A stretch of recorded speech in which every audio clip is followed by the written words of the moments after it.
শক্তকর মনে হবে, যে জল রয়েছে তার জন্য রাখা হয়নি। তো এটা হচ্ছে দ্বিতীয় ব্যারেজ, এটা হচ্ছে ফারাক্কা ব্যারেজ। এটা হচ্ছে যে পুরনো ব্যারেজ ছিল তার দ্বিতীয় ব্যারেজ যেটা করা হলো, এটা হচ্ছে দ্বিতীয় ব্যারেজ। তো এখনও কাজ তার সম্পূর্ণ হয়নি, দেখতে পাচ্ছি সামনের দিকে পুরনো ব্যারেজটা। আর এখন আমরা চলে যাব সামনের দিকে। তো দেখতে পাচ্ছি যে এখানে একটা পিলার রয়েছে এবং তার উপর দিয়ে একটা সেতু চলে যাচ্ছে। এটাই হচ্ছে নতুন ব্যারেজ, এখনও কাজ সম্পূর্ণ হয়নি। আমরা দেখতে পাচ্ছি যে 4 লাইনের এটা কিন্তু রাস্তা হচ্ছে, সেখানে হয়েছে এখন পর্যন্ত 2 লাইন। একটা পিলারের উপরে 2 লাইন করে থাকবে, অ্যাকচুয়ালি দুটো করে আছে পাশে, এখানে দেখতে পাচ্ছি একটা। তো একটার উপরে 2টো লাইন এবং দুটোর উপরে 4টে লাইন, অ্যাকচুয়ালি 4 লাইন।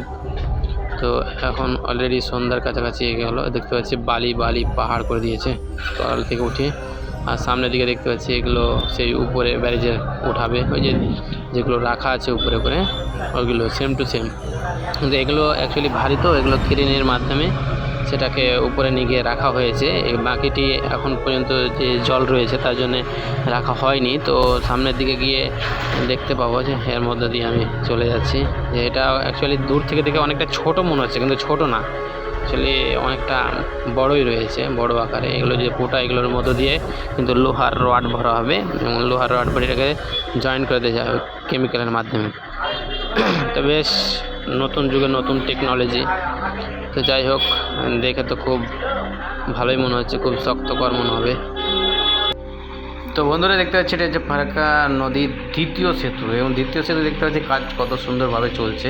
তো দেখতে পাচ্ছি সামনে একটা ক্রেন লাগানো রয়েছে, এই ক্রেনের সাহায্যে ভারী ভারী মালগুলো উপরে ওঠাচ্ছে। আর এখানে দেখতে পাচ্ছি কিছু লরি লাগা আছে। আমরা এখন চলে যাবো সামনের দিকে। তো দেখতে পাচ্ছি এখানে একটা ক্রেন লাগা আছে আর কাজগুলো চলছে। তো সেই হেভি লেভেলের ক্রেন এটা। তো সামনের দিকে একটা ব্যারেজ দেখতে পাচ্ছি, সেটা